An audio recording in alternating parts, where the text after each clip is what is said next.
Hello. I just read the title of chapter 12, and I think we're in for some excitement.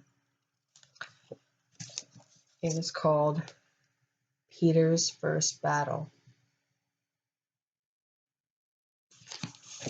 Nervous. Okay, so spring is happening. The witch and her dwarf and Edmund are on their way to try and intercept the kids. The wolf is out looking for them as well. And this chapter straight up says Peter's first battle. Whoosh, we're in for it. Sorry about the glare on my glasses. I was trying to set the mood with this nice light.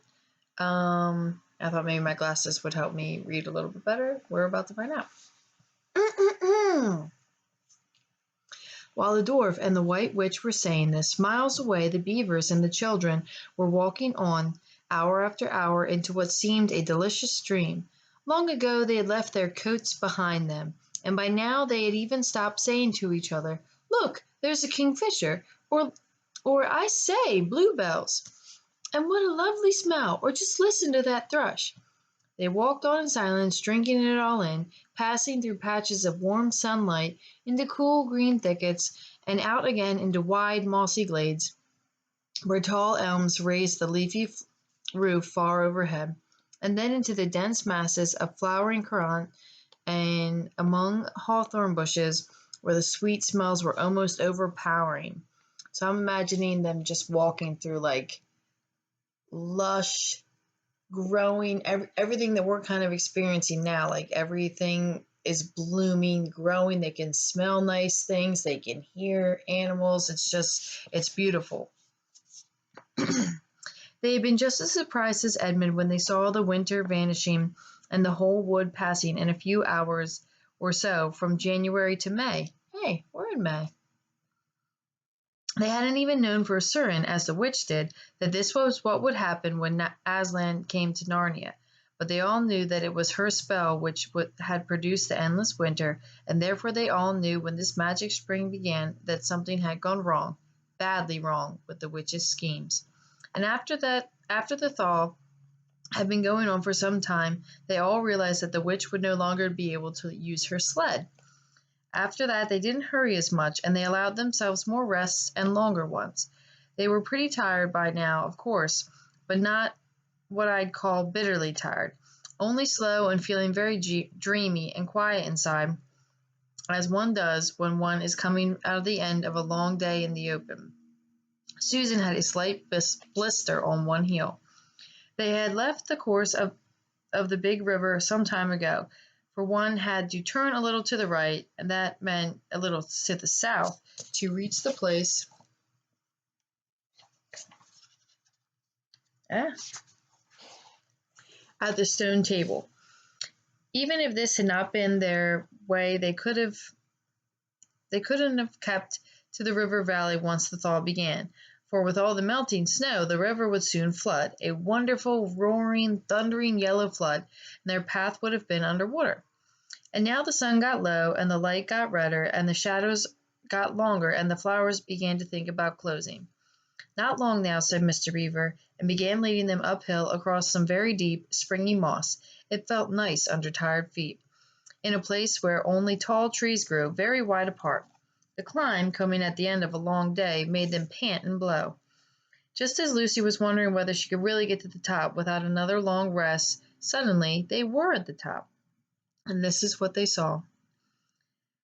They were on a green open space from which you could look down on the forest, spreading as far as one could see in every direction, except right ahead. There, far to the east, something was twinkling and moving. "By gum!" said Peter to Susan. "The sea!" In the very middle of this open hilltop was the stone table. It was a great grim slab of gray stone supported on 4 upright stones. It looked very old, and it was cut all over with strange lines and figures that might be letters of an unknown language. They gave you a curious feeling when you looked at them. The next thing they saw was a pavilion pitched on one side of the open place. A wonderful pavilion it was, and especially now when the light of the setting sun fell upon it, with the sides that looked like yellow silk and cords of crimson, and tent pegs of ivory, and high above it on a pole a banner which bore a red rampant lion fluttering in the breeze, which was blown in their faces from far off the sea. What? Didn't make any sense. I'm going to read it again. Sorry.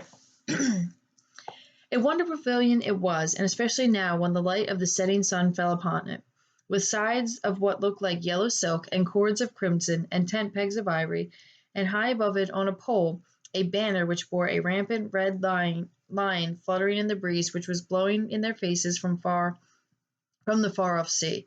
While they were looking at this, they heard the sound of music on the right, and turning in that direction, they saw what they'd come to see.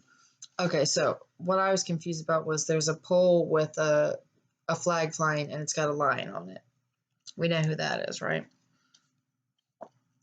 Aslan stood in the center of a crowd of creatures who grouped themselves around him in the shape of a half moon.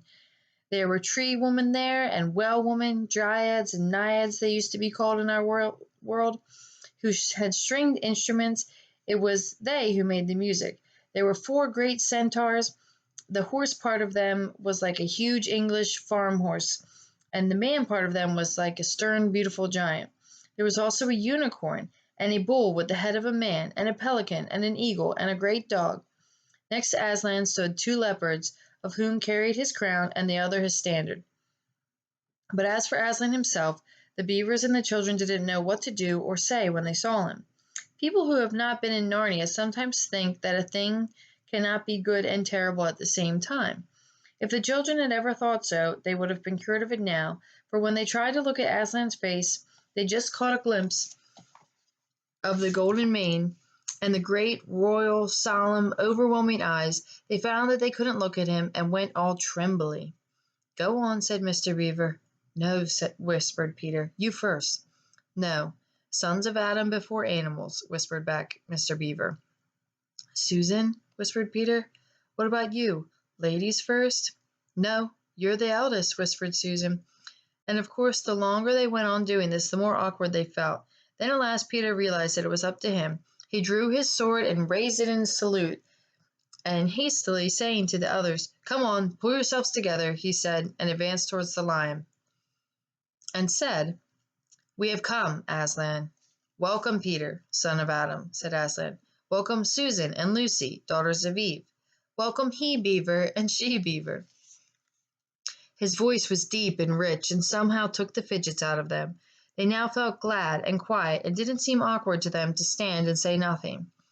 But where's the 4th? Asked Aslan. He has tried to betray them and join the White Witch, O Aslan, said Mr. Beaver, and then something made Peter say, That's partly my fault, Aslan. I was angry with him, and I think I helped him to go wrong. And Aslan said nothing, either to excuse Peter or to blame him, but merely stood looking at him with his great unchanging eyes, and he seemed to all of them that there was nothing to be said. Please, Aslan, said Lucy, can anything be done to save Edmund? All shall be done, said Aslan, but it may be harder than you think. And then he was silent again for some time. Up to that moment, Lucy had been thinking how royal and strong and peaceful his face looked. Now suddenly it came into her head that he looked sad as well, but in the next minute that expression was quite gone. The lion shook his mane and clapped his paws together. Terrible paws, thought Lucy, if he didn't know how to velvet them, and said, I don't know what that means, and said, Meanwhile, let the feast be prepared. Ladies, take these daughters of Eve to the pavilion and minister to them. When the girls had gone, Aslan laid his paw, and though it was velveted, and it was very heavy, on Peter's shoulder, and said, Come, son of Adam, and I will show you far off sight of the castle where you are to be king. And Peter, with his sword drawn in his hand, went with the lion to the eastern edge of the hilltop. There a beautiful sight met his eyes. The sun was setting behind their backs. That meant the whole country below them lay in the evening light. Forests and hills and valleys, winding away like a silver snake, the lower part of the great river. And beyond all this, miles away, was the sea, and beyond the sea was the sky full of clouds, which was just turning a rose color with the reflection of the sunset. But just where the land of Narnia met the sea, in fact, at the mouth of the great river, there was something on the little hill, shining. It was shining because it was a castle, and of course the sunlight reflected from all the windows which looked towards Peter and at the sunset. But to Peter it looked like a great star resting on the seashore. "That, O man," said Aslan, "is Cair Paravel of the four thrones, in one which you must sit as king.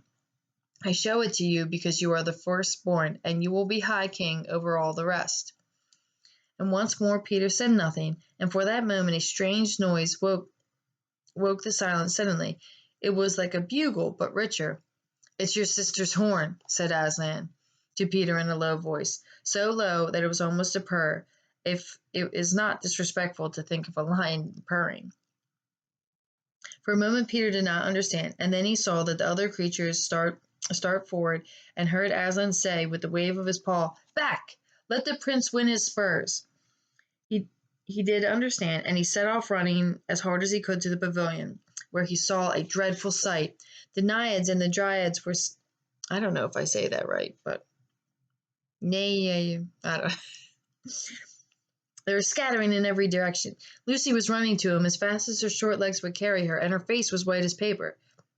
Then he saw Susan make a dash for a tree and swing herself up, and followed by a huge gray beast. At first Peter thought it was a bear. Then he saw that it looked like an Alsatian. I don't know what that is. Oh gosh, I'm so uneducated, guys. That was far too big to be a dog. I guess it's a dog breed. See, that's using my context clues. I'm reading a little bit more and I'm trying to figure it out. Though it was far too big to be a dog. Okay. Then he realized it was a wolf standing on his hind legs with his front paws against the tree trunk, snapping and snarling. All the hair on his back stood on end. Susan had not been able to get higher than the second big branch. One of her legs hung down so that her foot was only an inch or two above the snapping teeth. Peter wondered why she didn't get higher, or at least make a better grip. Then he realized that she was going to faint, and if she fainted, she would fall off. Peter did not feel very brave. Indeed, he felt like he was going to be sick. But that made no difference to what he had to do. He rushed straight to the monster and aimed the slash of his sword at his side. That stroke never reached the wolf. Quick as lightning, it turned around, his eyes flaming, and his mouth wide open in a howl of anger. If it had not been so angry that it simply had to howl, it would have got him by the throat at once. As it was, though all this happened too quickly for Peter to think about, he had time just to duck down and plunge his sword as hard as he could between the brute's forelegs into his heart. Then came a horrible, confused moment like something in a nightmare. He was tugging and pulling, and the wolf seemed neither dead nor alive. It bared its teeth and knocked his forehead. He bared its teeth against, and its bared teeth knocked against his forehead, and everything was blood and heat and hair. A moment later he found that the monster lay dead, and he had drawn his sword out of it, and was straightening his back and rubbing the sweat off his face and out of his eyes, and he felt tired all over. Then a bit after, Susan came down from the tree. She and Peter felt pretty shaky when they met, and I won't say that there wasn't crying on both sides, but in Narnia no one thinks any worse of you for that. "Quick, quick!" shouted the voice of Aslan. "Centaurs, eagles! I see another wolf in the thickets. There, behind you. He has just started away. After him, all of you. He will be going to his mistress. Now is your chance to find the witch and rescue the fourth son of Adam." And instantly, with the thunder of hoofs and beating of wings of a dozen or so of the swiftest creatures disappeared into the gathering darkness. Peter, still out of breath, turned and saw Aslan close at hand. "You have forgotten to clean your sword," said Aslan. It was true. Peter blushed when he looked at the bright blade and saw all smeared with the wolf's hair and blood. He stooped down and wiped it on the clean grass, and then wiped it quite dry on his coat. "Hand it to me and kneel, son of Adam," said Aslan. And when Peter had done so, he struck him with the flat of the blade and said, "Rise up, Sir Peter Wolfsbane, and whatever happens, never forget to wipe your sword." Ooh, I made it just in time. Peter just killed a wolf. I can't do any more because YouTube's going to cut me off. Bye.